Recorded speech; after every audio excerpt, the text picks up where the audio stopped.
Welcome, Tom Bueller, Horticulture Extension Agent for K-State Research and Extension in Douglas County, is also a farmer who's been growing vegetables organically in the Kansas River Valley since 2006. Tom attended the University of Kansas and the University of Minnesota, and it might be pretty obvious what he has studied.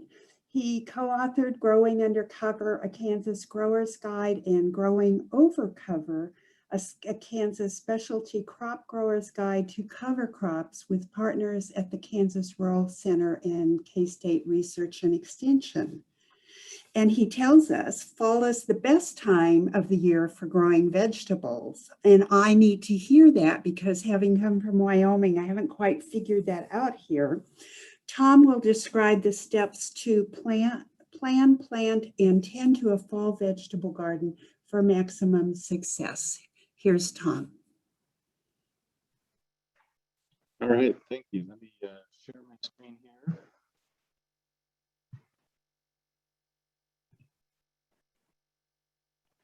All right, so I'm going to talk about growing fall vegetables, and there's a lot of vegetables you can grow in the fall. I'm really going to talk mostly about things that we're starting from here on out. So you can grow tomatoes, but those are probably already in the ground. All of those things are already growing. So I'm not really going to talk a lot about fall maintenance for those crops.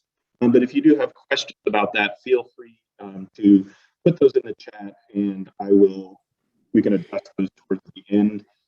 Hopefully, maybe we can figure out a way. Sorry, we're having an audio problem. Your volume's going in and out a bit. Yeah.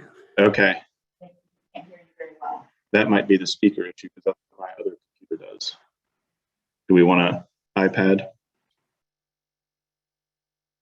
Maybe a little louder and then see. Okay. I can move closer, talk louder. Yeah. I can try. My guess is if we continue to have these audio problems, we might have to stop for a little bit and put on another microphone. So keep letting us know or keep letting Sharon know because I can't see the chat. But we'll get these resolved. So hopefully everyone can hear pretty well. But we'll talk about growing fall vegetables. So starting at this point in the year, what can you do out in the garden to get started? And I don't spend a lot of time talking about what I think is really probably the biggest hurdle growing fall vegetables, and that's really a psychological hurdle.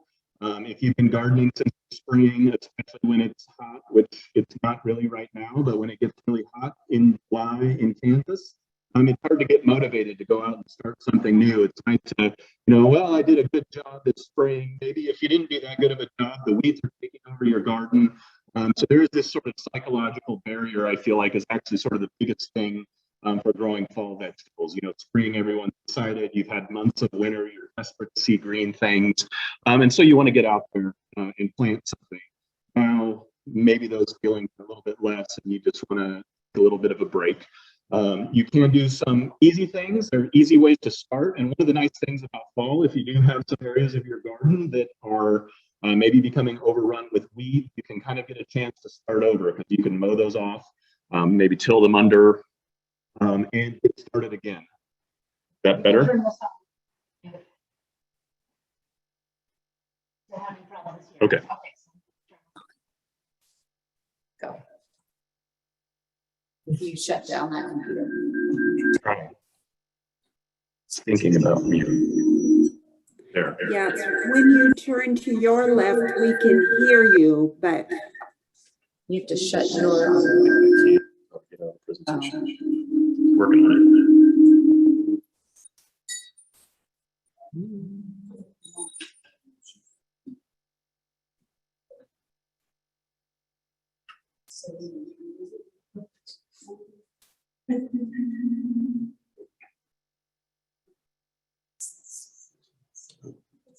There we go. That should have solved it. Now I'll go back into my sharing screen and maybe people can hear us now better. Much nicer.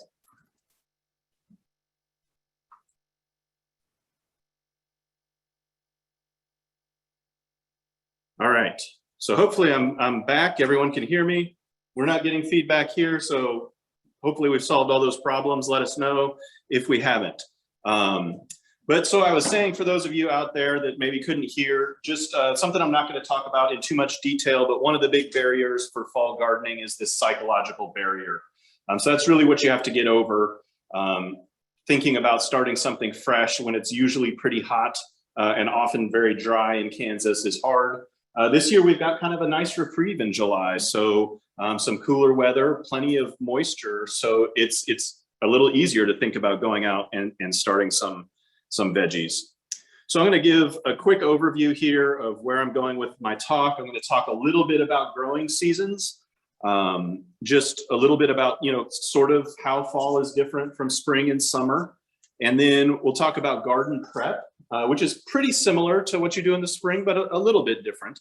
And then planting calendar and garden cleanup. So in this fall differences section, we're going to talk about some of the differences in variety selection, things like that.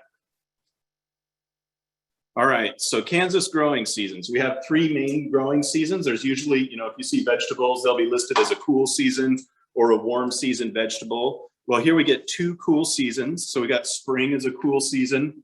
And then our warm season that we're in the middle of right now is summer.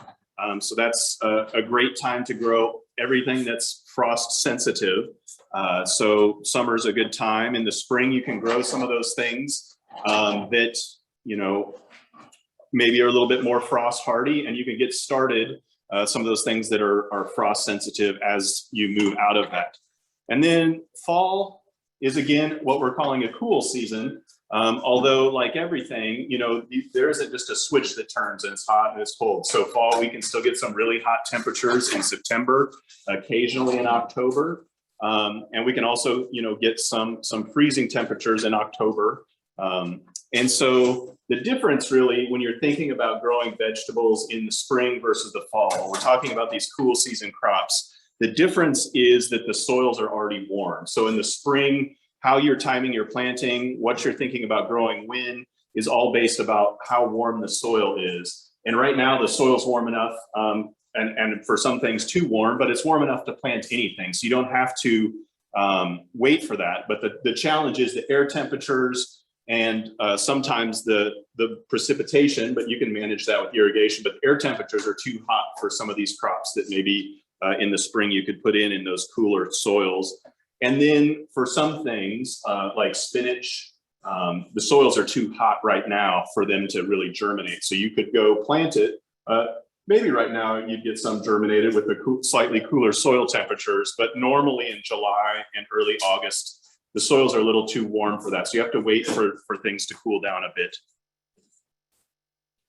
The bonus about the fall season is you can start growing some of those cool season crops. So your leafy greens, your lettuces, your spinach, some of those things that are really nice, but you still have that bonus of all of these warm season crops are still growing. And the ones that have a longer life, like your tomatoes and peppers, they're going to keep growing until a frost or a freeze kills them. So you can have a nicer salad. In the spring, people get tired of eating just lettuce and lettuce and lettuce. But now you can dice some tomatoes and put it on your salad and things like that. So I think that's really, fall is the best season because you can have the sort of whole wealth of different vegetable crops. And that's a picture I've got there. I tried to go through my pictures of gardening. So all the pictures that are on the side here are taken at different gardens in the fall. But that's a picture of a farmer's market stand, just showing the whole array of things. I think that's in September. So you've got some head lettuce, turnips, tomatoes, potatoes, winter squash, all sorts of things. So you could have all of those coming out of your garden, sometime by the end of August or middle of September, if you get started now. So that's kind of the seasons. Here's a visual representation of those seasons, but obviously it's not a nice line where our average temperatures just go like that. So like we're experiencing right now, normally our average daytime highs are over 90 degrees, but we've had a few cool days here for a while. So we've had a little bit of a reprieve, which is interesting. And we've had a wet July, which we've had a few lately. It's interesting. So I think historically, what I was told when I started gardening here was the time to start some of these things that I'll be talking about, and I'll show a sort of calendar. The time to start those is like the first cool spell in August is when you start, you can go out and start planting radishes and things in the ground. But I really wonder, and I haven't experimented with this, if we get a cool spell like this, I don't know what would happen if you went out and threw some of those seeds down for those cool season crops. Would they get established? Would they be okay when the temperatures go back up? Because in the fall, they can make it through that. If we get hot temperatures in September, those crops will survive. So I don't really know if this kind of erratic patterns, we could get an early fall season going. I haven't tried. I probably should, I guess. But it might be an opportunity. So, if everything was a nice straight line, all the information I'm going to tell you at the end of my talk would make perfect sense. As things change and every year is different, there might be opportunities to experiment. In general, if you have more space or more opportunity, it's easier to plant a few things and see if they take off. And if they don't, try again in a month. All right, so what's different in the fall? And I'm going to talk about a few things here. First off is crop selection. Not just in what specific crops you're growing, but also in the varieties you're going to want to choose.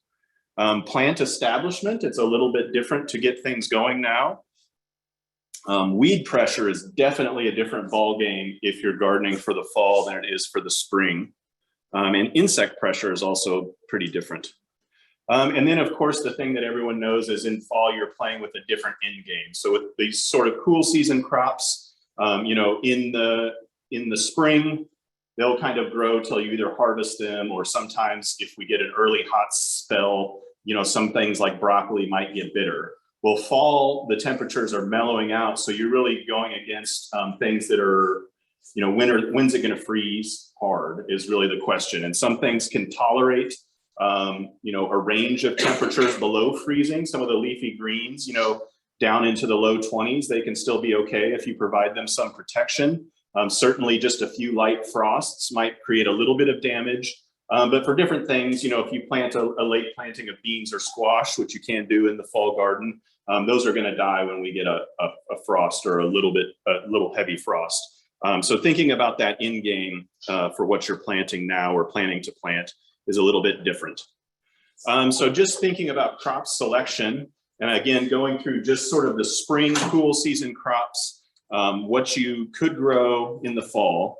And you can grow everything on here in the fall. So you can grow lettuce and leafy greens, radishes, turnips, broccoli, and cabbage. Anything in that sort of leafy green family will work just perfectly well in the fall. So there are a couple things. Peas and potatoes work better in the spring. That's because to plant those peas right now, or the potatoes, those are some of the things that go into the garden earliest in the spring. They can very easily handle cold soil temperatures. They don't so easily deal with hot soil temperatures. Now, I say better in the spring because they're totally things you can grow. If you really are desperate to have some peas, you can try it. And in some years it might work. Potatoes, there's one farmer around I know that grows potatoes reasonably successful in the fall. And I'll talk about when to plant those. But his secret is he will mulch the soil really heavily where those potatoes are now to keep the soil temperatures down now. And then in September, he pulls all the mulch back to allow the soil to stay as warm as possible to gather all that solar radiation and keep it warm into the fall longer so those potatoes can continue to grow. Because that's the challenge with something like that. It's starting to size up and set on, those tubers at the time when temperatures, the amount of sunlight and all of that is decreasing. So it needs all the help it can get. And then some things that you can't really do, especially early in spring, you can plant them later in the spring, but you can do them anytime between now and, freeze, are things like squash, cucumbers, and green beans. And all of those things.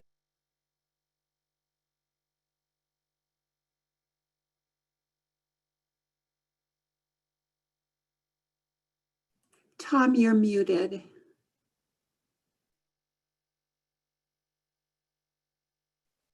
Tom, you're muted.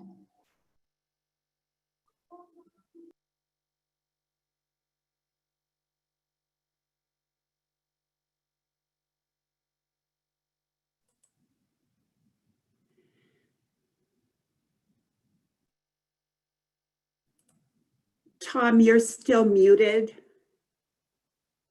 He's not. I don't think they can hear us, folks.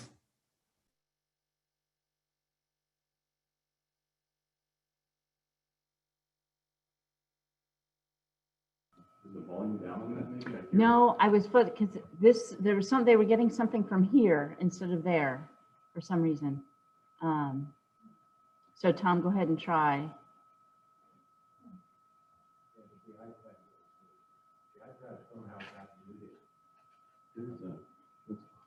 There's a message on it.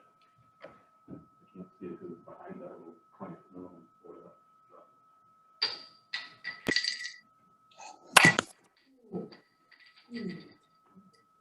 Okay. Did that solve the problem? I don't know. Can people hear me now? I'm getting thumbs up. Yeah, Okay. that solves the problem. We just got to get the iPad back in the holder.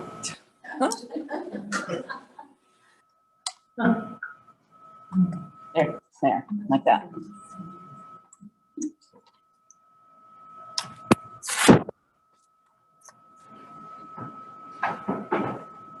All right, we back in business? Okay, so yeah, like I said, I'm not going to go through all of the different crops, but I just wanted to give you an example of something to look for. So when you're choosing these fall crops, if you want to say grow broccoli, there are things to look for. So I've got two different broccolis here, Imperial and Marathon, which are both really good varieties of broccoli. But what you'll note, so I took these out of the Johnny's seed catalog. I'm not endorsing these specific varieties, although Marathon's a good variety for fall. But just as an example here, so when you're reading the catalog descriptions for Imperial, it has the best heat tolerance. And so what that means is you think, oh, I'm going to plant it when it's hot now, so it needs heat tolerance. That's actually for the maturity of the crop. So that's the one you want to plant in the spring. If you're doing a late spring planting of broccoli, you would want to go for something like Imperial, because as it's starting to mature, when we get hot in Kansas, it can tolerate that better than other varieties. So it's not going to get bitter as quickly. Versus Marathon, you see here it says best for overwinter production. So it's highly tolerant to cold. So if you were going to plant something that's going to be maturing in colder temperatures, you would probably want to choose a variety like that. So, you know, in a lot of the seed catalogs, there's just sort of general varieties with information. And so those varieties might work well, but if you're growing in the fall, especially later in the fall, you'd really want to be looking for things that have a note that they're tolerant to cold or good for fall production. And there's certain things you'll see for different spinaches. I know there are some that will say good for spring production, some that are good for fall production, and some for overwintering, which I'll talk about a little bit. So like Bloomsdale is a really common overwintering variety of spinach. All right.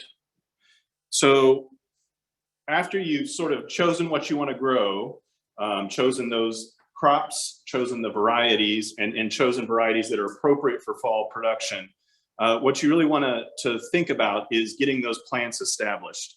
And so warm soils that like we have now create some opportunity, and it also creates some challenges. So the opportunity is if you have seeds that can tolerate warm soils, they're going to germinate very, very quickly. The challenge is sort of the same thing, because weeds are good at germinating, and they're also going to germinate very quickly when you turn over new garden space or garden space that's done. Moisture can create a challenge, specifically the lack of moisture. That's something you might have to pre-irrigate your garden. If we've had a really dry July, which is this year, but in some years, before you go out and plant things, you would need to irrigate just before planting, because the soils can be so dry. That's the nice thing. If you have too little moisture, as long as you have access to water, that's a problem you can solve. The other problem that we see a lot in spring is having too much moisture, and that's a lot harder to deal with because there isn't an easy way to deal with that. But the lack of moisture can create some challenges in the fall, in planting for a fall garden.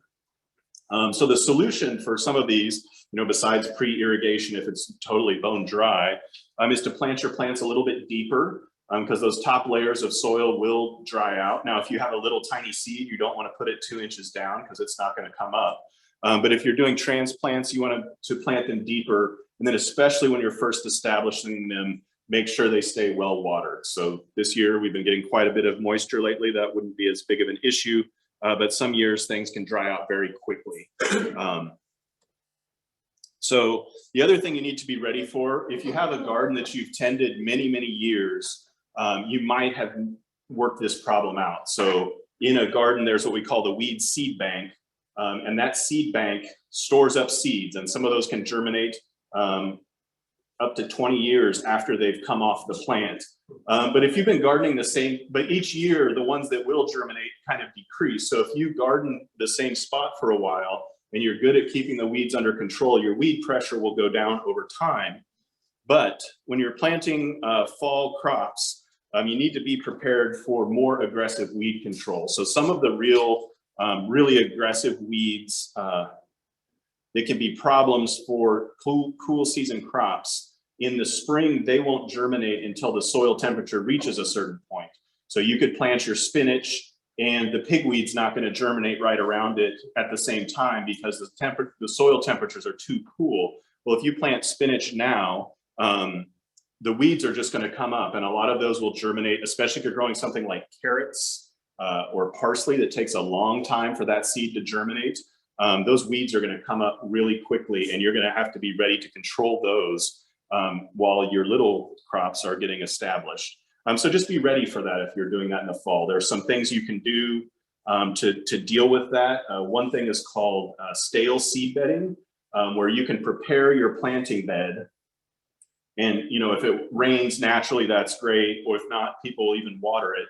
So you prepare the planting bed, water it before you plant anything, and let all the weeds that are in that top germination layer germinate, and then you kill them somehow. So you could go through it with a hoe. So you don't have any plants. You're not trying to determine, is that the weed or is that the plant? You can just go through and kill everything. And as long as you don't mix up that soil too much, you're not bringing up more weeds into that germination zone or more seeds. So some places will do this a couple of times. So those weeds will germinate really quickly. So maybe water it, let it wait a week, kill everything, do that twice, and then in 2 weeks, plant your vegetables. And the amount of weed pressure will really dramatically decrease if you do that. There are some experiments out of the University of Kentucky where they did that. And it was after the first pass, they got about 70% weed control. Like they counted how many weeds popped up in each thing. And by the time they'd done that 3 times in the area and then planted their crops, they had controlled 95% of the weeds that are going to germinate. So then they hardly even had to go through and deal with their crops. So if you have a lot of weed pressure, that might be something to do. It takes extra time, a little bit of planning, but you would have time to do that right now because it's a little early to be putting things in the ground outside in the garden. Maybe, depending on the weather. But in general, it's a little early, but you could start that process. So in a few weeks, you have fewer weeds to deal with when you are ready to put things in the ground. So the other challenge I think about plant establishment in the fall, just like, psychologically, maybe it's hard to get a fall garden started. There aren't as many people that do fall gardening. So all the garden centers don't have quite as much selection of transplants, if they have any at all, that are available. So if you have things you want to grow, you're probably going to have to start your own transplants, or most likely going to have to start your own transplants. But the nice thing is, unlike in the spring, you don't need a space in your house to do this. You could do it outside as long as you can get a protected space, get some seed pots, start some seeds. The thing you have to watch for when you're doing that outside is you actually kind of want maybe a more protected space. So something that gets some sun, but maybe not full sun all day. So there's a little bit of shade. So those seeds are a little bit cooler as they germinate. And then you do have to really watch the water in those pots or transplant packs or however you're starting those seeds because things dry out really quickly now. So you might have to water them 2-3 times a day just to keep those plants happy. The other thing you have to watch out for with your little transplants, in the spring, it's kind of cool. Insects are a little bit maybe sleepy or they're not so aggressive, but now they're pretty aggressive. So if you have a little area where you're starting some seedlings, you need to just keep your eyes on it because insects can come through and clear it out pretty quickly.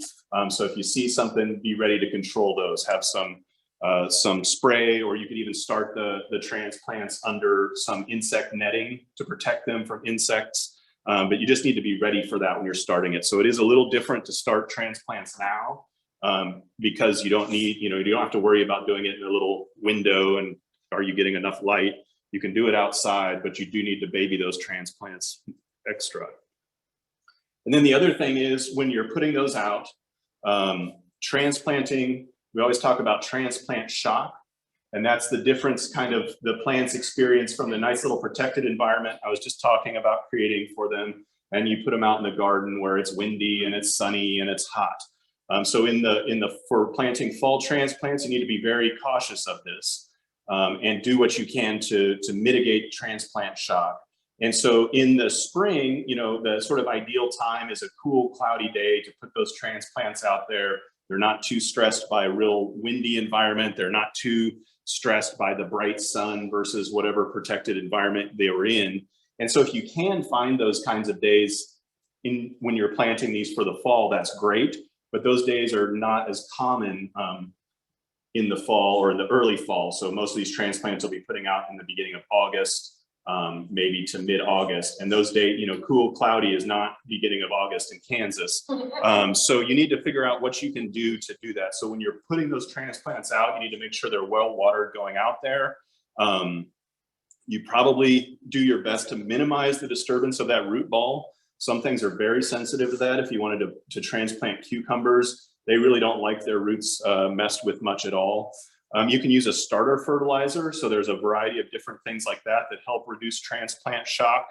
And then think about some way to protect those transplants when they're little.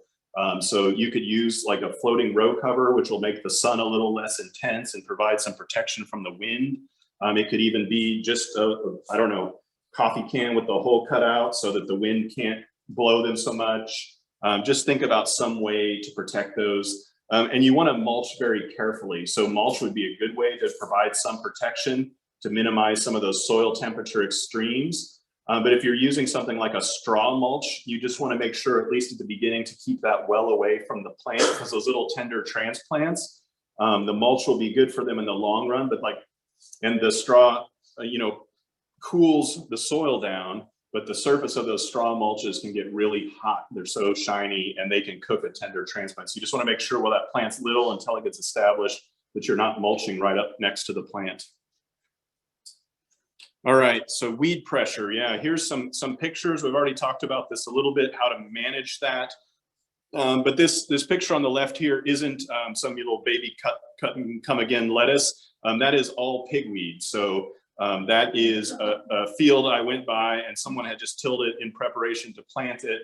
And that's what came up after that. So an average pigweed plant, if you let it go without taking care of it, without eliminating it, and it grows to maturity, can produce over 900,000 seeds. And they can live in the soil for up to 20 years. So if someone at your garden let one go, you might have something that looks like this. Well, the nice thing is until you planted something, it's very easy to kill. So if you just ran through there with a hoe, you could kill tens of thousands of pigweed in a few minutes. It gets a little harder there. That picture on the right kind of washes out on the screen. I apologize for that. But that is some spinach that's grown, and there's some little weeds growing in there. And this is later in the fall. So this picture is taken in mid-September. And that weed is henbit that's coming up, which you'll see in the spring. It's got purple flowers. Well, henbit isn't a terribly aggressive weed, so it might be something that you don't spend the time to go through and pull all those out. But if that weed's pigweed and you don't pull those out, your spinach is going to be buried under the pigweed in a couple of weeks. So really, depending on your timing, starting things in the fall, you just have to have a good plan to deal with that, because you are going to have a lot of pressure from some very aggressive weeds if you've got those seed banks established in your garden. Another thing is insect pressure, and they've got this nice decorative painting of the life cycle of a Japanese beetle, which I just showed because the insect pressure, it is warm. Like I said, protecting those transplants, insects are out there, but some of these, like the Japanese beetle, has about a 6 to 8 week window where it's actively above ground, as this picture shows, and eating holes in everything. And that window usually closes up sometime mid-August. So we're right in the middle of Japanese beetle season. So all of your spring crops, maybe, I've had this before growing, they seem to really love Napa cabbage or Chinese cabbage. You grow some Chinese cabbage it's just getting full and beautiful, the Japanese beetles emerge, and you have like cabbage skeletons out there if you don't take care of them quickly. But so some of the pests are going away. So that's a good news thing about pest pressure for the fall. But in this early phase of the fall gardening, you are dealing with sort of fully awake pests. But as the days shorten, in my experience, pests become less of an issue versus a spring garden where they become more of an issue as you're kind of coming to the close of your season. So you have to be vigilant early on and monitor your plants when they're little, take care of them. But I think life gets easier in fall gardening in terms of insect pressure. So here's the end game. This is the map of Kansas with our average first fall freeze. You see here in Douglas County, I don't know if you can see me pointing there. We are just in this sort of mid-October, so October 16th through October 20th. Now that's the average, so you can get it earlier than that in October and occasionally later than that. I don't know that I've seen it much later than that, but for fall gardening, this is going to end some things. And we'll talk about some strategies to deal with that, because often what happens is you'll get your first freeze for a night or two, and then you get 2 or 3 more weeks of absolutely beautiful weather. But the freeze is going to take out some of those things that maybe were nice, like your tomatoes, your peppers, unless you can figure out a way to cover those, your green beans, your cucumbers, all of those things are going to end. So when you're looking at seed selection, when you're looking, I want to grow some green beans, you look in the catalog and these green beans take 55 days. Well, you should be looking at how far out you are from, middle of October, and then do some math. And so can I get these to maturity by the end of September, say, and then still have a couple of weeks of good picking on those green beans to make it worth the effort? Sometimes you do that and then you get an early freeze, but it's kind of a risk on some of those crops. But you can do succession planting. So if you've already planted some green beans, they're dead or gone, or they're still growing, you can plant more and have another harvest towards the fall. Again, cucumbers, squash, all work well for that. So those are all things that kind of mature in that, let's say, 50 to 60 day range. So you need to be looking at least 2 months prior to this when you're thinking about planting some of those. Floating row cover. So dealing with the end game in fall, I'll talk a little bit about season extension, ways to manage that. Floating row cover is really the best way. There's a variety here called Agribon. There's other ones. Rime is a common variety. But this is a light, breathable plastic spun polyethylene is what they call it. But it allows moisture through. It allows air to move through it a little bit. It will blow in the wind, so it's not totally permeable to air, but it'll provide you a few degrees of frost protection. You can buy them in different thicknesses that will maybe go up to 6 degrees of frost protection. So if you do have the ability, you have those green beans, they're beautiful. We're going to get 2 nights of 30-degree weather. You could throw some of this over it for a couple of days, and then you'd have weeks more of picking on those green beans. So you can extend your season that way. So you can add a few weeks to the harvest. They provide a couple of degrees of frost protection. So if we hit 22, this isn't going to do anything for you. But if we're looking at, 31, 30, this could keep your crops alive, even for things that are not sensitive to those temperatures. So leafy greens, they down to mid-20s, they can survive. They don't look that great though. So you get tip burn on your lettuce, things like that. So using this row cover can protect that quality of some of those other things that are frost tolerant, I guess we call them. But maybe at the end of it, especially if we get to those colder ends. So lettuce at 31 degrees probably wouldn't even notice it. But lettuce at 26 degrees is going to look pretty rough at the end. It'll still be alive, but it's not going to look great. But if you use some row cover over it, that can provide some protection. The goal for that though, and for all of it really, is you want to keep it off the leaf surface if at all possible. So some light hoops like you see here, there's called number 9 or 9-gauge wire. It's pretty thick. You can just cut some of those to 4 feet length and stick those, and that'll provide some airspace between your plant and the row cover. In the worst case scenario, you can just throw some row cover on your plants Ideally, if you do that, you probably want 2 layers just to prevent it from freezing quite as solidly, but it will the moisture will condense onto the row cover and then it will freeze onto the leaves. So for things like beans where you're not eating the leaves, you can do that. It won't kill the bean plant, but those leaves will be toast. So if you can keep it off the leaf surface, that's ideal. Winter harvest, this is a little different than just fall gardening, but I'll talk about it just a little bit. So this is where you're growing really cold tolerant plants. And you want to, if you want to harvest something, if you've got a little greenhouse or something, you want to be harvesting after the middle of November.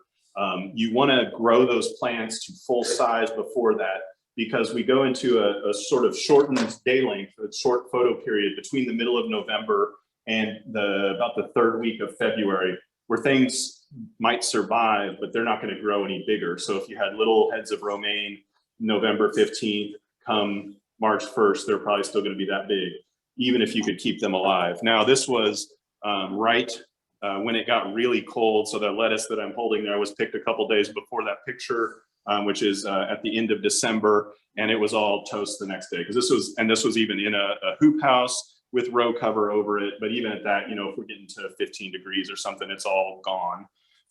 There are some things that will survive that. Spinach will do well. There's some other, mosh is something else. But if you're wanting to grow something to pick throughout the winter, you're going to need to provide some cover, usually a couple layers of cover. Definitely keep that cover off the leaves. And so often people will do like a bigger hoop with plastic and then maybe some row cover underneath that. So you got 2 layers of protection, and you can grow things and harvest them throughout the winter. But if you want to do that, you just got to get them to full size.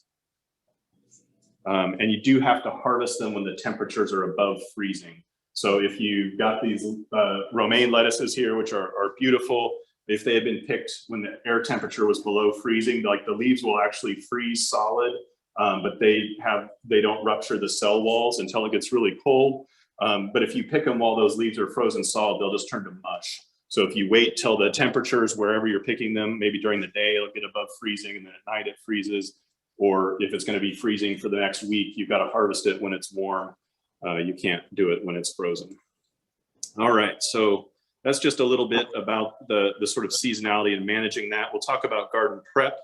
You want to create a nice planting bed, but you do want to minimize tillage if at all possible. Plant debris, if you've got it from spring gardens or some other plants you've had there, it breaks down a lot faster in the summer, so that's really nice. You can maybe prep your garden in a week.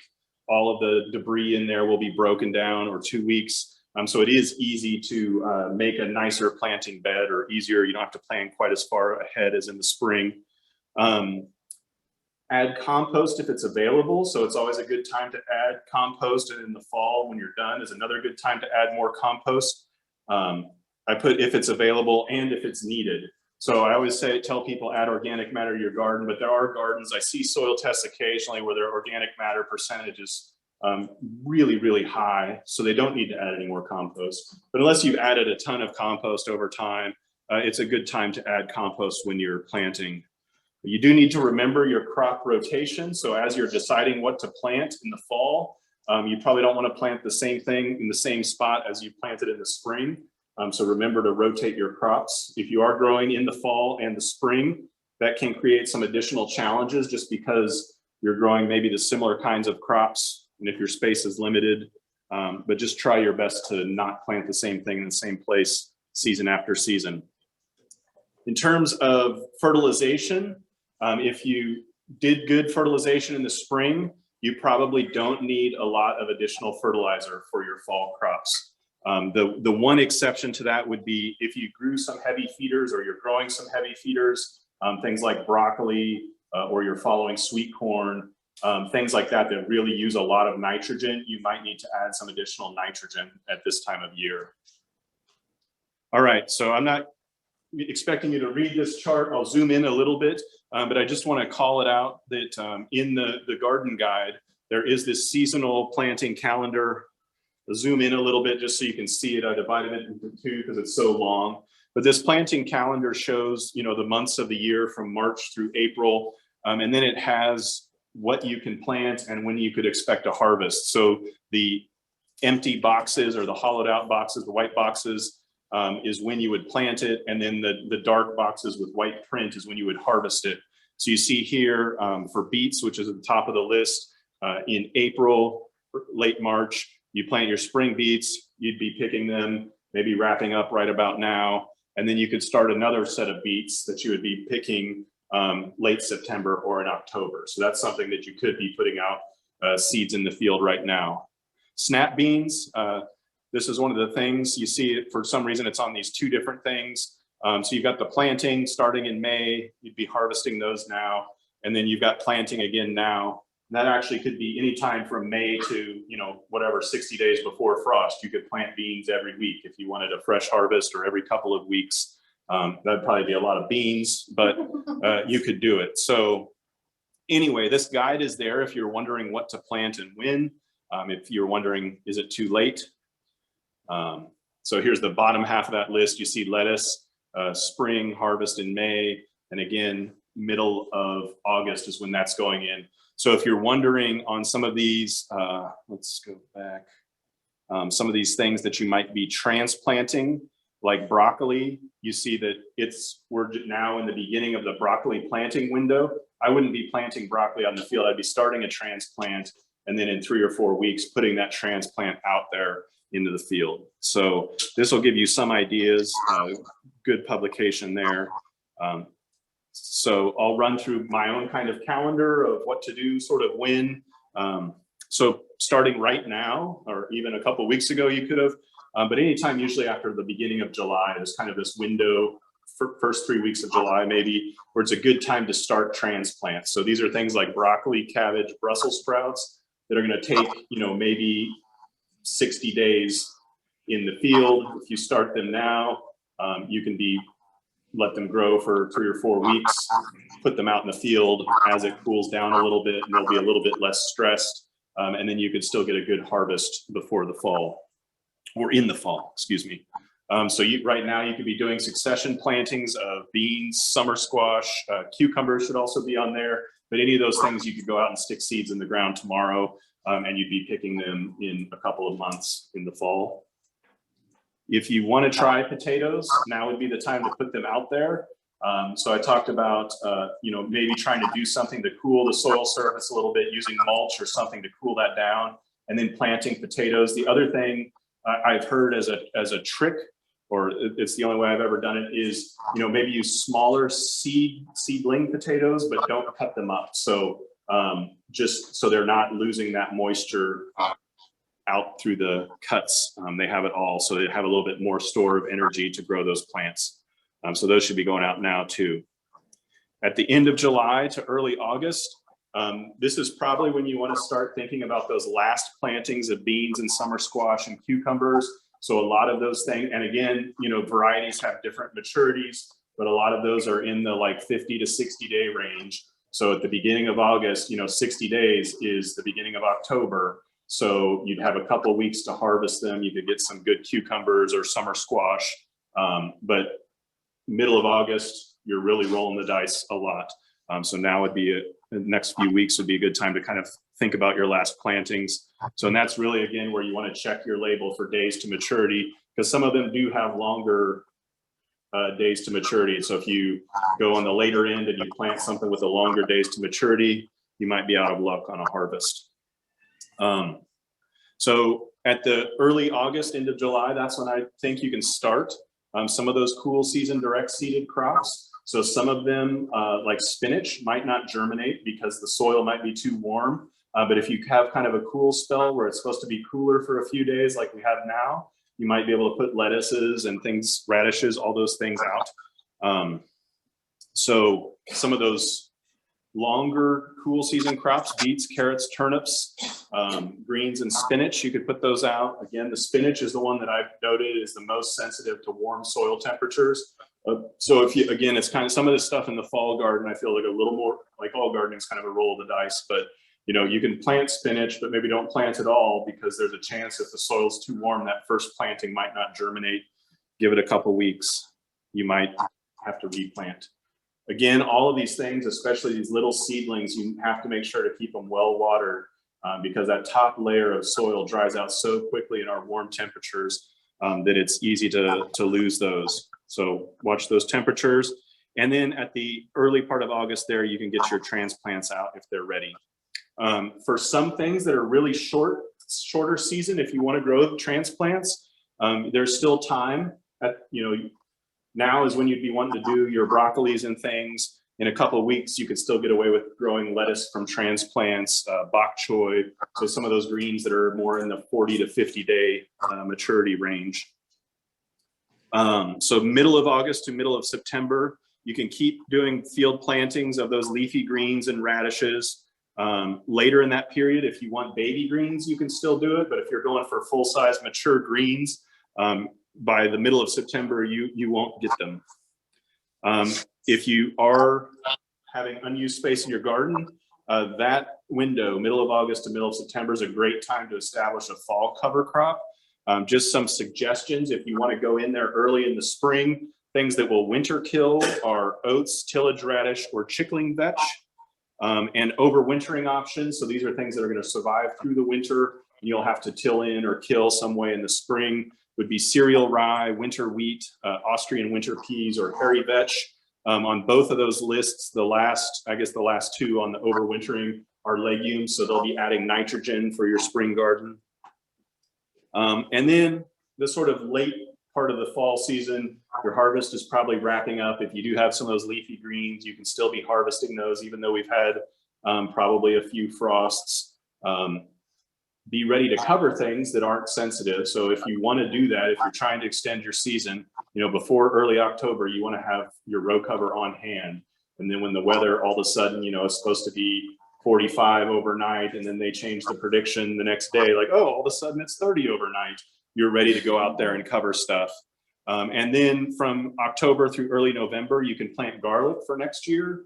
You can plant shallots. And if you are interested, you can plant spinach. So spinach is one of the things that outside you could plant in the ground at this period of time. It'll get little, so it'll just be small. It won't be a mature harvestable size. And you probably want to provide some protection for it. So sometimes people will sprinkle straw over it or put some row cover it over and kind of leave it for the winter. But then in early March, that spinach is going to take off. And depending on the weather, again, the middle or the end of the March, you'll be harvesting full-size spinach. So spinach is a great crop that can give you a jump start on your spring garden. Cleanup, this is just kind of a note. If you're out there doing things, you'll really like yourself a lot in the spring if you do some cleanup of your vegetative material. So I'm talking about vegetable gardens here. There's, for a lot of native plants and other things, we want to leave that material out there a little bit longer. But for vegetable gardens, you want to get it out of there. Fall's also a good time for soil testing. That way, if you do need to do something to change your pH, you could spread those amendments then, and it would give you time. It would slowly enact. So by the spring, you might have the more desirable pH. Fall is a great time to add organic matter to your garden. So if you go get some compost and spread it over the surface, you don't even need to mix it in. The natural freeze thaw cycles will do that a little bit, and then it'll be ready to go for you in the spring.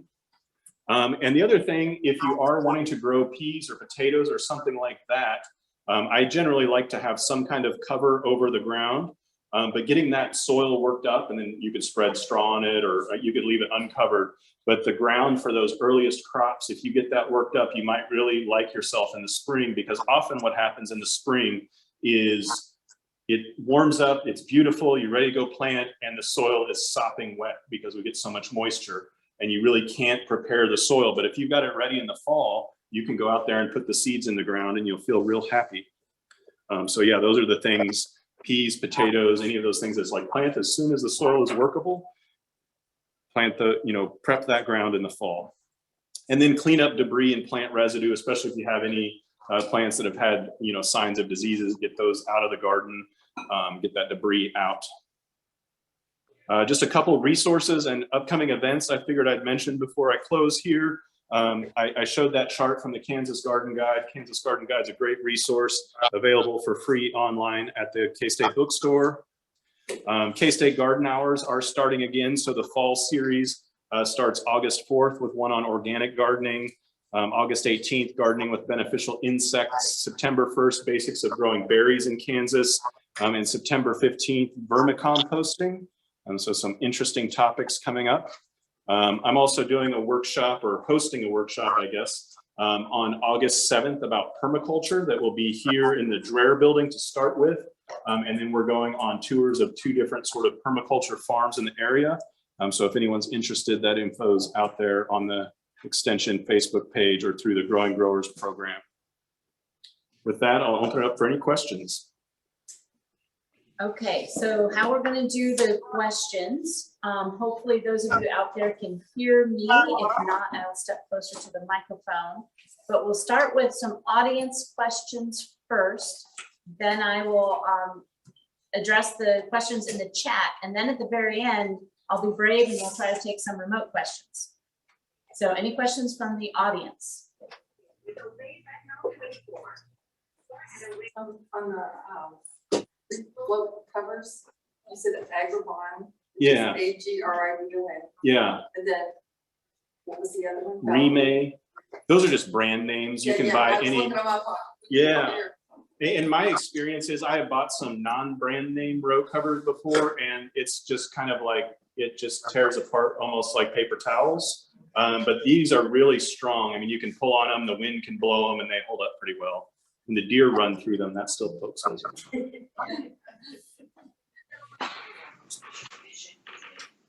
Okay, no more questions from the audience, then I'll go ahead and ask the ones from the chat. So what about cabbage moths and squash bugs in the fall garden? Are there fewer of them? Cabbage moths, probably not a lot fewer, but again, they're going away. So there will probably be a lot right now if you go out there, but closer to when those things will be maturing, there will be fewer of them. Squash bugs, kind of the same thing. There's plenty out there, but that sort of second generation is wrapping up, I think. So there's a lot of little ones that are growing. So squash that's coming about later should be in better shape too. Okay, and then a question of seed availability in the fall. There was a question in the chat asking people to drop in where their favorite nurseries are, but is there just a general comment on seed availability for fall gardens? The seed availability for fall, usually, it's hard to say over the past couple of years, that's been a challenge. Seed availability in general, but for fall is generally better because not as many people are desperate to go out. And what about seedlings? Seedlings are generally much less available. And I don't know off the top of my head who has what. I know there are some at some of the local garden centers. I've seen them at Pines and Clinton Parkway, but it's a much smaller, reduced selection. So. Okay, and then next, what do you use to kill weeds when preparing your bed so that it doesn't affect the vegetables? What do you use to Or kill herbicide, weeds when yeah. preparing the bed? For herbicide options? Yeah, there's a couple of herbicides. The cefoxidime is the active ingredient in those, but they're like a pre-emergent. So you can put those, you can prep the soil, put those down, and then plant into it, or plant into it and then put those down. And those should prevent other things from germinating. Or if you're using transplants, you can put the transplants in there, but they will provide some pre-emergent control of weeds. Okay, and then could you comment on the city compost? It's safety first, because I know there's some old rumors about the city compost, but the person in the chat said that they had used the city compost and their tomatoes were not doing very well. Is there any concern about the city compost? Yeah, so there are a few concerns about the city compost. The first issue on the safety is there are some classes of herbicide that will persist through the composting process. I believe in 2002, maybe 2000, City of Lawrence did have some issues with that. So they test for those now in their compost. So from that safety issue, there isn't really a compost problem. But compost can provide a couple of other issues. The one that I see as the biggest one is the City of Lawrence compost. And I haven't looked at their recent test results, but almost every time I've ever seen it is very high on pH. So if you have a garden soil, which a lot of our soil is already naturally high in pH, you add an amendment that's very high in pH, your soil pH can be very high and actually create problems for your plants. So that's one issue. So soil testing is really important because there isn't just like, I can't tell you how much sulfur to add to manage that. I'm actually working on that for compost amendments, but I don't have that number right now. So that's the biggest problem. The other issue is the city of Lawrence, or I've heard them say that their compost is always finished when they distribute it, but sometimes it's not 100% finished. So I'll see piles heat up again. So if you're putting unfinished compost on your plants, so if you're adding it right there and then it can compete with your plants for nitrogen specifically. So that could be creating some of the issues with the tomato plants. And it can generate heat, which can hurt some other plants. I've seen that happen too. So that's why I really recommend adding compost in the fall. So if you go get it, add it to your garden in the fall, by the spring, it will be totally finished. If you add it in the fall, get a soil test and then add the sulfur, by the spring, you can have managed some of those problems too. So, yeah. Okay, we still have some questions in the chat. Can you give some benefits of row cover versus old bed sheets? Are there any benefits to old bed sheets, or are they simply to keep off the frost? So yeah, using old bed sheets, I would say there probably aren't any benefits to row cover. And if you have, I guess the one benefit would be if you plan on leaving it for a while, it's probably more breathable and light transmissive than a bed sheet. But if you're throwing it over there for the night, I think bed sheets would function perfectly fine in that role. And so that would be the benefit, simply to keep, it doesn't keep the frost off, but it traps some of the warmth from the ground and keeps what's under it from freezing. So bed sheets would function perfectly well in that role. But if you're planning to put it up, sometimes with row cover, if you drive around in the fall, you might see this at some local farms. They will just put the row cover up over their crops and leave it. I would not do that with bed sheets, but you'd do that with row cover. And one last question in the chat before we open this up. Where can I find information on the September 1st Growing Berries in Kansas class? All right, so that is a K-State Garden Hour. I don't know if you can drop that in the chat. I can drop that into the chat. And they did a single sign-on for the Garden Hour this year. So if you signed up for any of the talks, you should have the ability to log into any of the talks. So if you've already attended any of the K-State Garden Hours, you should be able to get into that Growing Berries workshop. I'm putting that in the chat now for the Garden Hour. So now what I'm going to try to do is remotely unmute one of these computers and open it up to questions, verbal questions. I think I can do this now.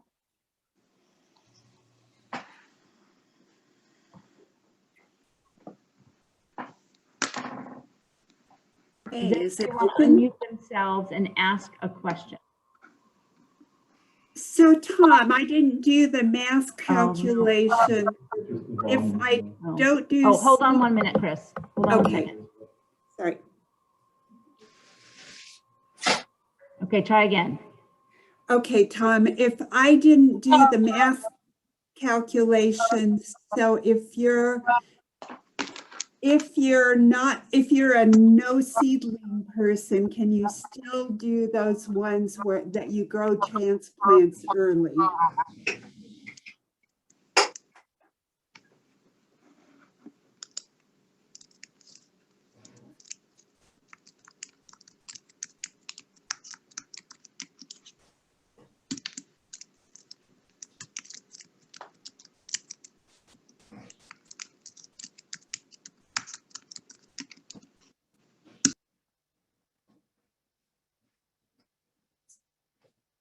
We're gonna try this again. We're getting some feedback.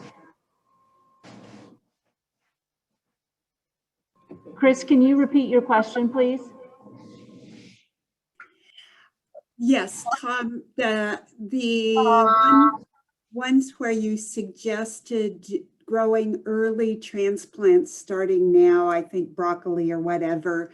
I'm not a good transplant person, so if I did those in August, would it still work for me? August direct sow, would it still work for me?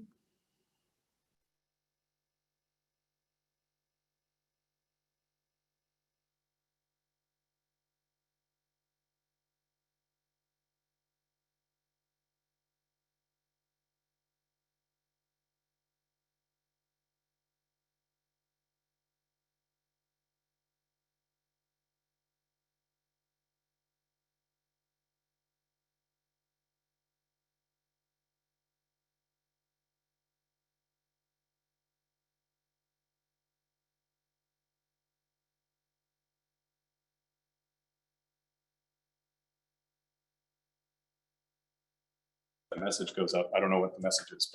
Can you hear me now? Yeah. Okay, I think you could do that, but you definitely want to get them out a little bit earlier than I was recommending for the transplanting. So maybe 2 or even 3 weeks earlier. So into July, or I mean, if you had the seeds right now and we're in a gambling frame of mind with the cool temperatures, I'd maybe go plant them now.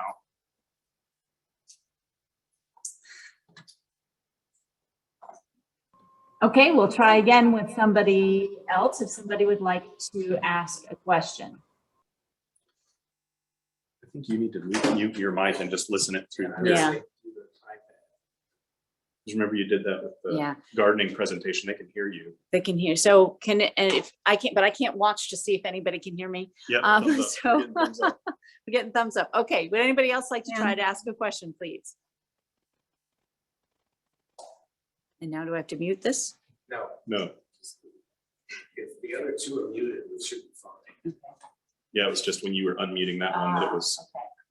So nobody has a question, then I take it. Any questions from the audience? What about pine needles for, mulching?